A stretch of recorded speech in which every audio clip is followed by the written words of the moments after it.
সুনীল গঙ্গোপাধ্যায়ের কবিতা মানুষ। পার্কে রেলিংয়ের পাশে ইট পাতা, অস্থায়ী উনুনে গাঢ় হলুদ রঙের খিচুড়ি ফুটছে। বাচ্চারা খেলা করছে রাস্তায় ধুলোয়। মা আস্তাকুট থেকে বেছে নিচ্ছে তরকারি খোসা। পুরুষটা শুয়ে শুয়ে দেখছে দুপুর রোদের আকাশ। তার ঠোঁটে বারবার এসে বসছে মাছি। ভিখারি পরিবার, অন্যদিন ওদের দিকে চোখ পড়ে না। আজ ইটের উনুন ও খিচুড়ি দেখে পিকনিকের কথা মনে পড়ল। ওরা কি সারা জীবনের জন্য পিকনিক করতে এসেছে?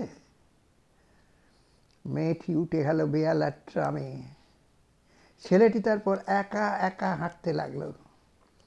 দোহারা শ্যামলা রং, 20-21, মুখখানি ভারী বিষণ্ণ। ও অহংকারী। ও কেন বিষণ্ণ? ও কেন এই পরিব্যাপ্ত মেঘলা দুপুরে দেখছে না ভুবনময়নে অচেনা আলো? তবু ছেলেটির ওষ্ঠভঙ্গির অহংকার দেখে মনে হলো ও একজন ছদ্মবেশী রাজকুমার, সদ্য মহিমাচ্যুত। কিন্তু এই ছদ্মবেশ তার নিজস্ব। মেয়েটিও কি রাজেন্দ্রাণী? ট্রামে উঠে গেল, ভালো করে মুখ দেখিনি। মেঘলা দুপুরে ময়দানে একা একা হাঁটছে আমার ছদ্মবেশী রাজকুমার।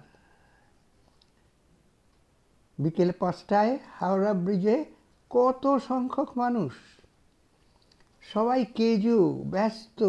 এ ওকে ঠেলছে, এ ওর পা মারিয়ে দিচ্ছে। যেতে হবে, যেতে হবে, ঠিক সময়ে যেতে হবে। কোথায় যাবে ওরা? যে যার লোকাল ট্রেনের সময় মেপে রেখেছে। চার্লি চ্যাপলিনের ছবির মতন হাস্যকর হুড়োহুড়ি।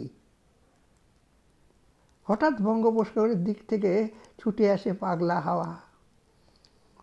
ফুলের বাজারে হুলস্থুল। জাহাজের মন খারাপ, ভোঁ জ্বেলে দেয় নগরীর আলো।